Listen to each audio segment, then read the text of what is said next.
जय हिंद दोस्तों, मैं अमजद खान स्टडी सेंटर के यूट्यूब चैनल पर आपका स्वागत करता हूं। दोस्तों, आज लाया हूं विष्णु के अवतार। विष्णु के अवतारों के बारे में अक्सर चाहे आपका इतिहास के क्वेश्चन हो, उससे भी क्वेश्चन पुट अप होते हैं, या टीजीटी पीजीटी कला या अदर किसी कला से भी उसमें भी क्वेश्चन पूछते हैं। अक्सर अवतारों को लेकर क्वेश्चन पूछते रहते हैं। तो अब मैंने सोचा क्यों ना एक अवतार पर एक वीडियो बनाया जाए, इसलिए मैंने आज आप लोग के लिए एक विष्णु के अवतार पर वीडियो लाया हूं। तो सबसे पहले हम बात करते हैं अवतार क्या है। अवतार अवतार का मतलब होता है, अवतार शब्द का अर्थ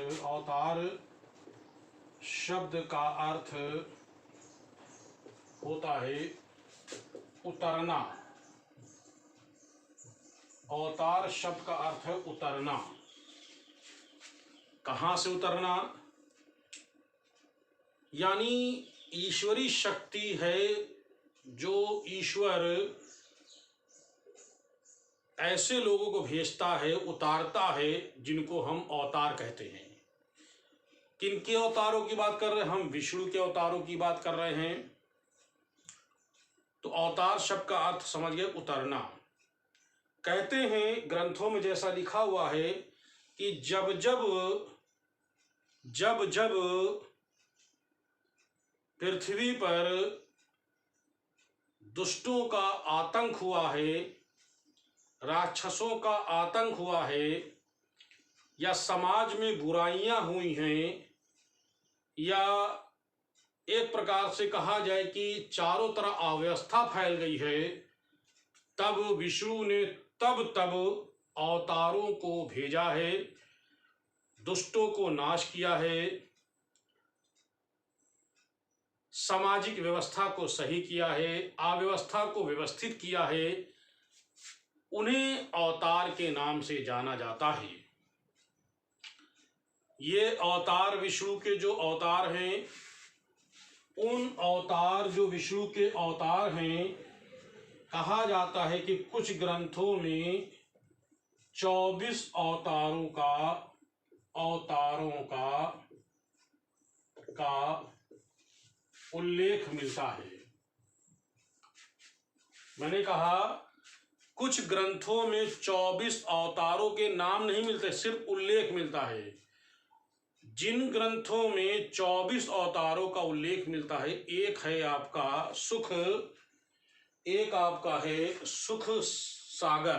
कौन सा ग्रंथ है? उल्लेख जो हमको मिलता है, एक मिलता है सुख सागर ग्रंथ मिलता है। ग्रंथ में मिलता है इतने 24 अवतारों का उल्लेख। दूसरा है सिखों का ग्रंथ दशम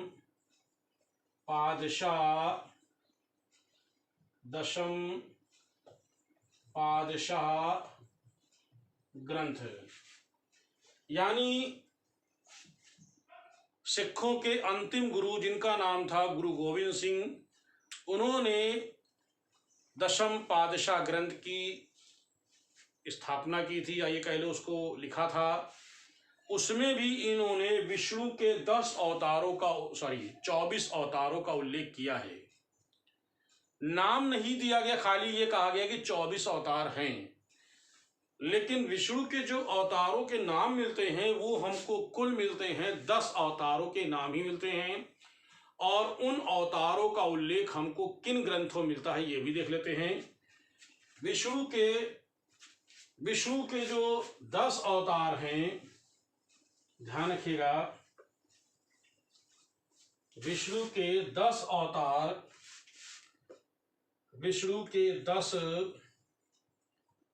अवतारों का उल्लेख कहाँ मिलता है? तो आप कहोगे विष्णु के 10 अवतारों का उल्लेख अग्नि पुराण में, नंबर 2 भागवत पुराण में, और 3 विष्णु पुराण में। इन ग्रंथों में जो पुराण हैं, जिनको कह सकते हैं अग्नि पुराण, भागवत पुराण, विष्णु पुराण, इन पुराणों में हमें जो उल्लेख मिलता है वो 10 अवतारों का नाम मिलता है, और ये जो 10 अवतार हैं जिनके नाम भी मिलते हैं। तो आइए जो विष्णु के जो 10 अवतार हैं उनके क्या क्या नाम मिलते हैं, आइए उनको हम देख लेते हैं क्या क्या नाम है।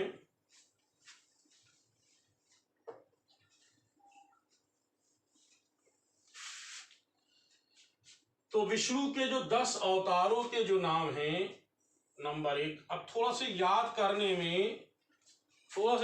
करने में आप भूल सकते हैं कि विष्णु के 10 अवतार कौन कौन, तो कुछ ऐसा करें कि याद हो जाए। इसके लिए मैं आपको एक कोड बना देता हूं, उस कोड के माध्यम से आप उसको याद कर सकते हैं। कैसे? एक कोड है, याद कर लें, मक 1 वाप राक बुक।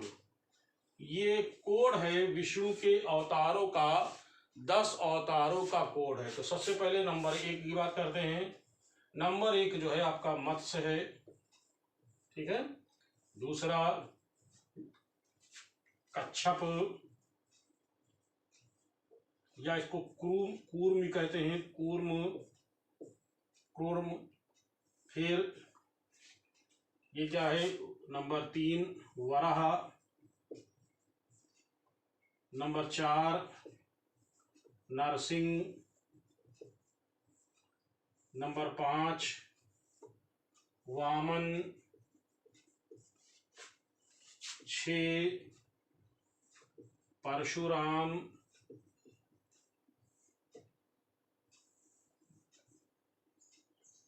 7 राम।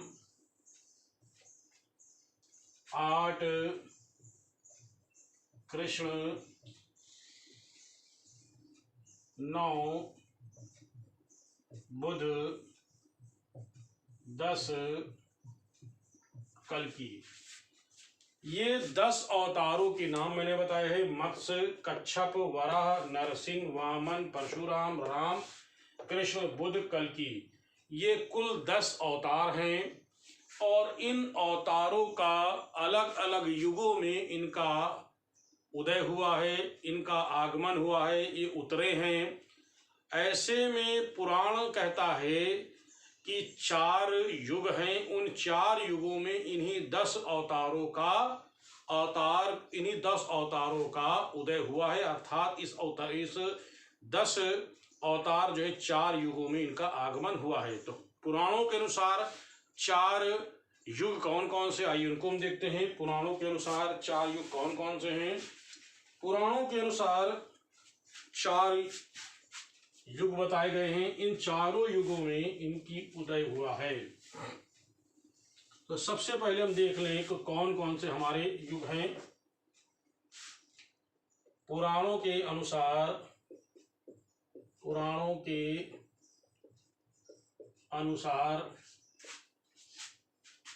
4 युग हैं।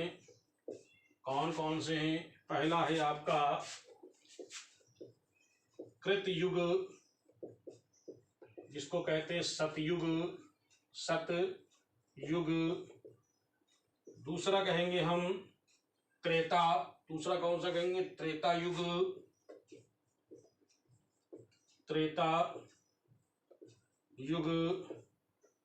तीसरा कहेंगे हम द्वापर युग।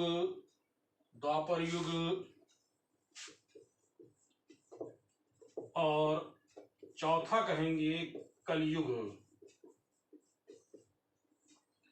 4 युग हुए हैं। इन चारों युगों में, अलग अलग युग में, हमें पुराण में 4 युग बताए गए, अलग अलग युग में अलग अलग अवतार आए हैं। तो आइए देखते हैं कि किस युग में कौन से अवतार आए हैं और उनके बारे में क्या डिटेल हम आपको देते हैं। तो चलिए सबसे पहले हम लोग एक एक करके देखते हैं। तो हम इनको एक काम करते हैं, ये जो 4 हमने लिखा है इसको थोड़ा सा नाम बदल देते हैं, क्योंकि वहां पर 1 2 करके लिखेंगे। इसको हम कर देते हैं A, इसको हम कर देते हैं B, इसको कर देते हैं C, और इसको कर देते हैं D। तो ABCD कर देते हैं, ठीक है ना, ABCD। तो इस तरह से 4 युग हैं। आइए हम चारों युग को अलग अलग युग में देखते हैं कौन कौन से अवतार आए हैं, ठीक है। तो थोड़ा सा एक बना लेते हैं सिस्टम, ऐसे लिख देते हैं युग, कौन सा युग था हमारा, उस युग में अवतार का कौन से अवतार आए हैं, और इसके बाद इसमें जीवों या मानव का विकास कैसे हुआ है, क्या नाम है, आइए उसको देख लेते हैं। तो सबसे पहले हम लोग बात करते हैं, सबसे पहले अवतार की हम लोग बात करते हैं। सबसे पहला जो आता है आपका युग, ए युग कह सकते हैं, उसको कहते हैं कृत युग, या कह सकते हैं इसको हम कृतयुग या सतयुग। इसमें सबसे नंबर 1 पे आएंगे कौन, नंबर 1 पे आएंगे मत्स्य, ठीक है। नंबर 1 पे कौन से आएंगे, मत्स्य आएंगे, क्लियर हो रहा है। मत्स्य यानी मछली, क्या कहेंगे हम, मत्स्य यानी मछली, और मछली में कहेंगे जली जीव, कैसा है, जली जीव। ये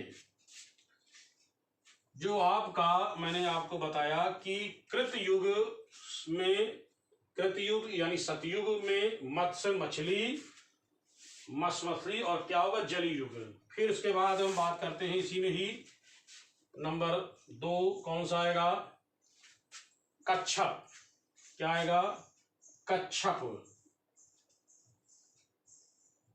कच्छप को कह लें या कूर्म कह लें, क्या कह लें, कच्छप कह लें या कूर्म अवतार कह लें। तो ये मत्स्य अवतार, ये कच्छप अवतार, और ये जो इनके बारे में कहेंगे कच्छप, कच्छप मतलब कछुआ, कच्छप माने कछुआ, और ये किसका आएगा, ये आएगा उभयचर जीव, क्या होगा, उभयचर जीव।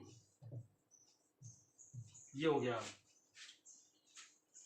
ये नंबर 2 हो गए, कूर्म कह लें या कच्छप कह लें। फिर इसके बाद जो तीसरा आएगा, मैंने अभी आपको बताया, तीसरा जो आएगा वो कौन सा आएगा, वराह आएगा, वराह, याद रखिएगा, कौन सा आएगा, वराह। वराह अवतार जो आएगा,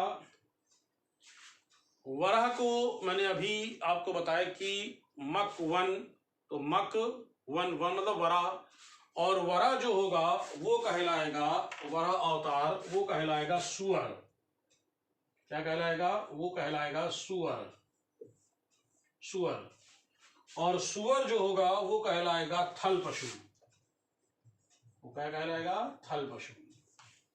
ये हो गया, ये मैंने आपको बताया 3 जो कृत युग या सतयुग में इनका अवतार हुआ है।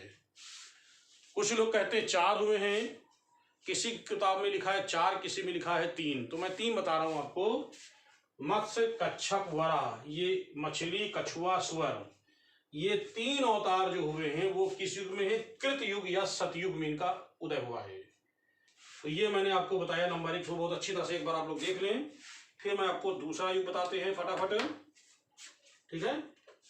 फिर नंबर 2 बताते हैं इसके बाद।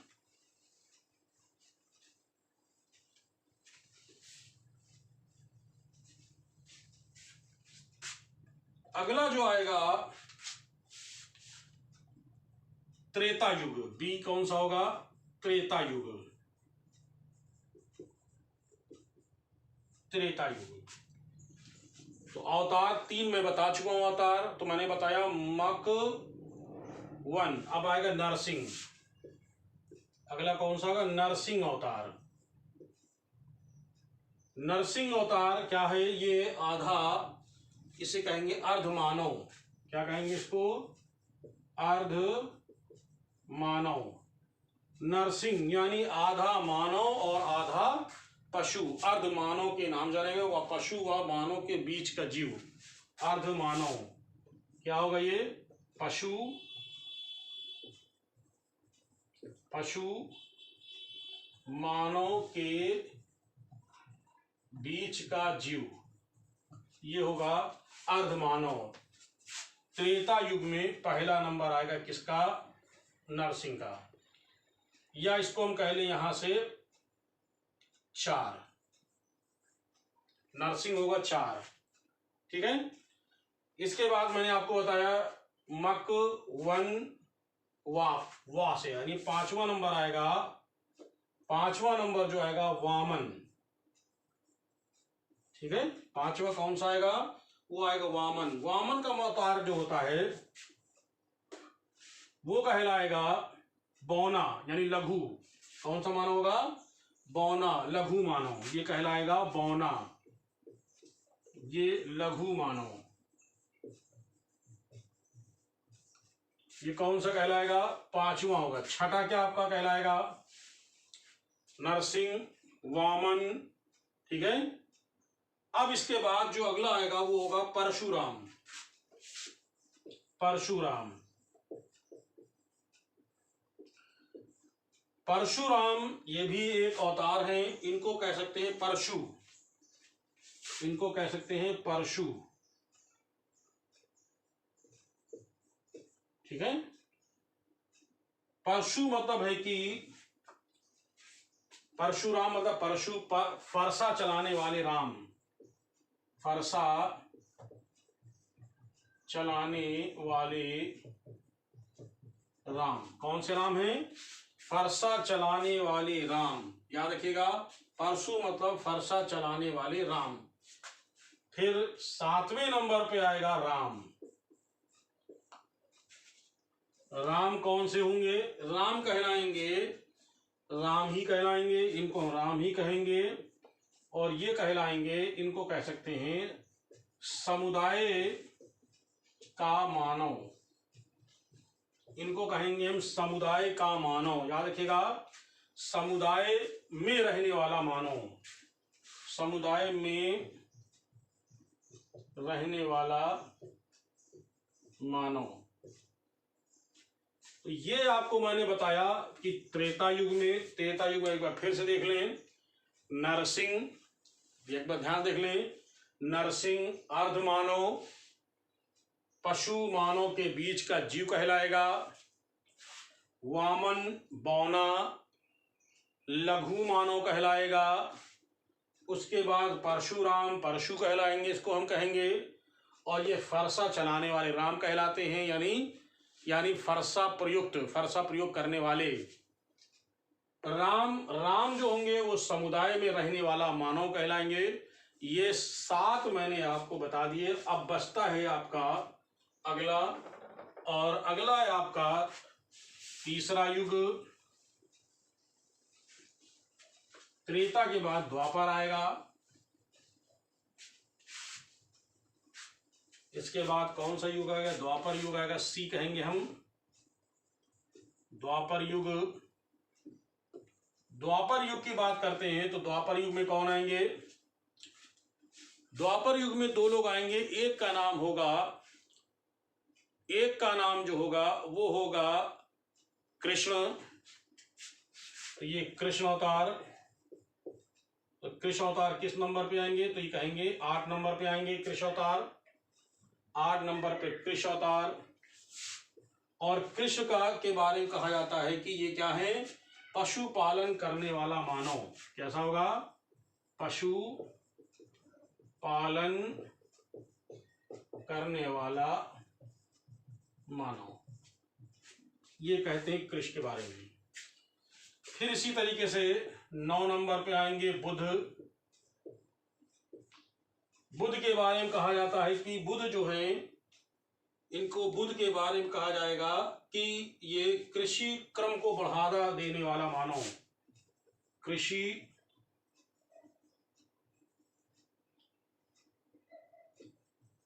कृषि कर्म को बढ़ावा देने वाला मानव। तो मैंने आज आपको अगला जो बताया है वो 2, यानी कौन सा युग है? द्वापर युग। द्वापर युग में कौन से आएंगे? द्वापर युग में कृष्ण आएंगे। सबसे पहले ध्यान कर लें, द्वापर युग में कौन से आएंगे? आप याद कर लीजिए, द्वापर युग में सबसे पहले कृष्ण आएंगे। द्वापर युग में कृष्ण आएंगे, बुद्ध आएंगे, पशुपालन करने वाला मानव होगा, फिर कृषि कर्म बढ़ावा देने वाले मानव किसको कहेंगे, बुद्ध कहेंगे, और इस तरह से हमारे 9 अवतार पूरे हो जाएंगे। चलिए अगला हम लोग बात करते हैं डी, और डी अवतार का नाम हम कहेंगे यहां पर कलयुग। कलयुग जो होगा वो 10वां अवतार होगा, वो कहलाएगा कल्कि।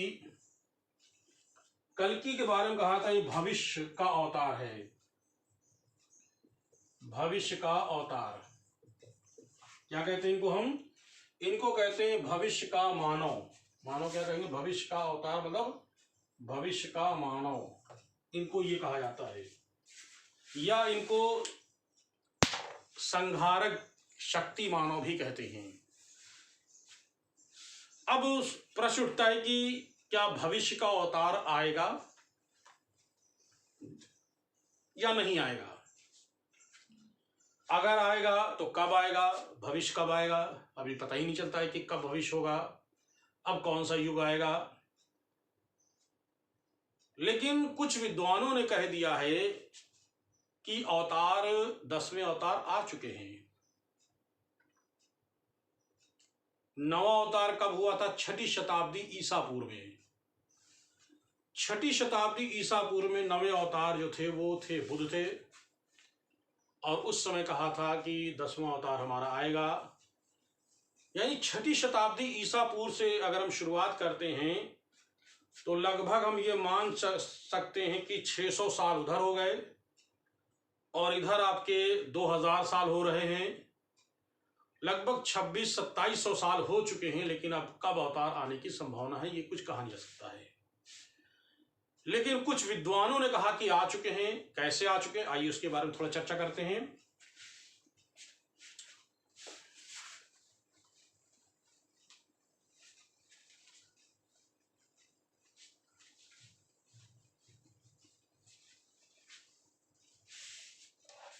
ऋग्वेद में उल्लेख किया गया है कि भविष्य में एक अवतार आएगा। ऋग्वेद में उल्लेख है, यानी वेदों में उल्लेख है। वेदों में कहा कि भविष्य में एक अवतार होगा। अवतार की जो वेदों के आधार पर इलाहाबाद विश्वविद्यालय के प्रोफेसर पंडित वेद प्रकाश, कहाँ के, इलाहाबाद विश्वविद्यालय के प्रोफेसर पंडित वेद प्रकाश ने एक पुस्तक लिखी है। उस पुस्तक का नाम है कल्कि और इस्लाम। उस पुस्तक का नाम क्या है? कल्कि और इस्लाम। इन्होंने ये ग्रंथ है इनका, इस ग्रंथ में के आधार पर इन्होंने कहा है कि जो विष्णु के जो 10वें अवतार हैं उस अवतार का जो नाम है,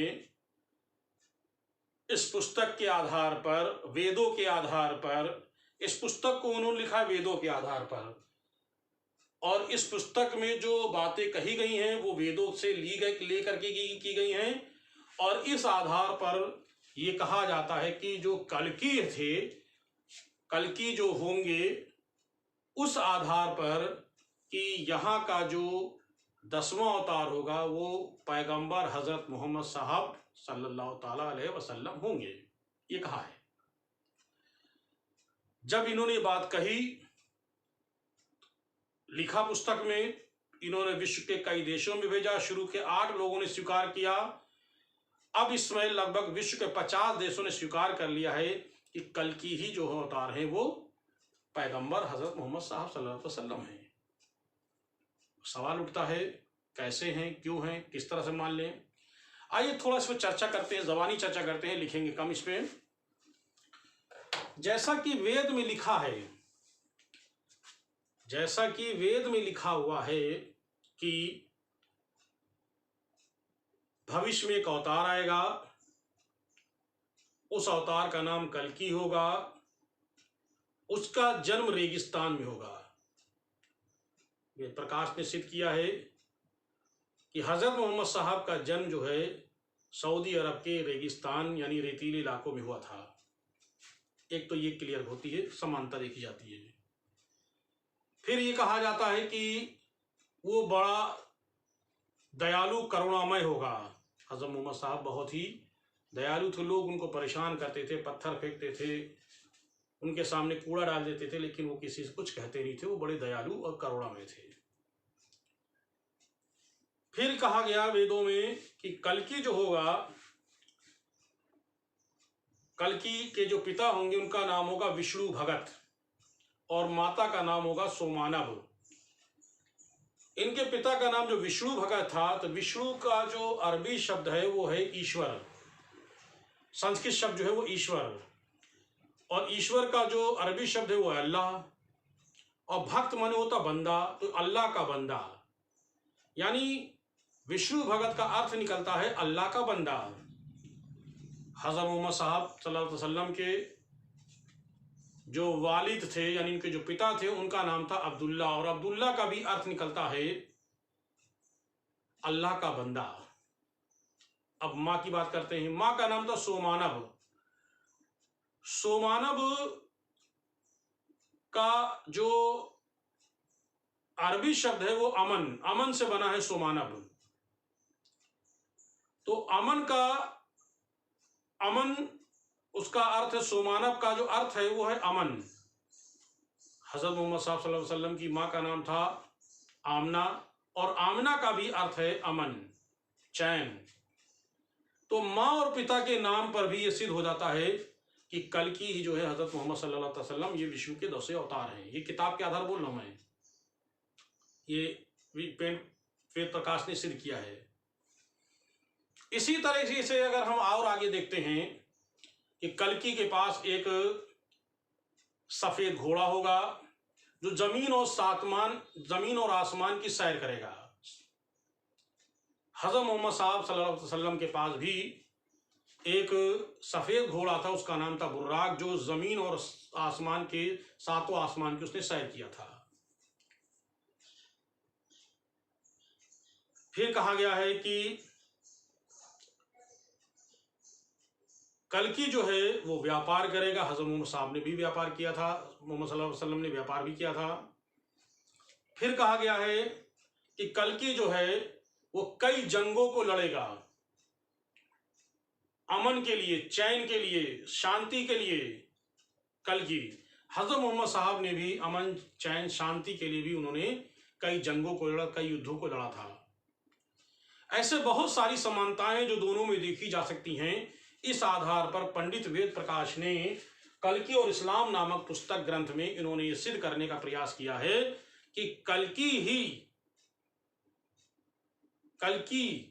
जो भविष्य का अवतार है, उसके आधार पर, वेदों के आधार पर यह सिद्ध किया है कि भविष्य का जो अवतार है हज़रत मोहम्मद सल्लल्लाहु अलैहि वसल्लम ही है। तो दोस्तों, मैंने ये विष्णु के अवतार जो बताए हैं, ये जो भी मैंने बताया है ये वेद और इस पुस्तक के आधार के बारे में बताया है, या ऊपर के जो हमने अवतार बताए हैं वो पुराणों के आधार बताए हैं। तो ये दोनों के लिए, हर एग्ज़ाम के लिए क्वेश्चन आते हैं, किस किस ग्रंथों में क्या उल्लेख किया गया है, वो मैंने सब बताया है। तो जो नए लोग जुड़ रहे हैं वो ज़रूर इसको सब्सक्राइब करें, जो देख रहे हैं, और जिससे उनको आगे की वीडियो मिलती रहे। अभी बहुत सारी वीडियो आपको मिलेंगी। तब तक के लिए आप लोग को जय हिंद, धन्यवाद।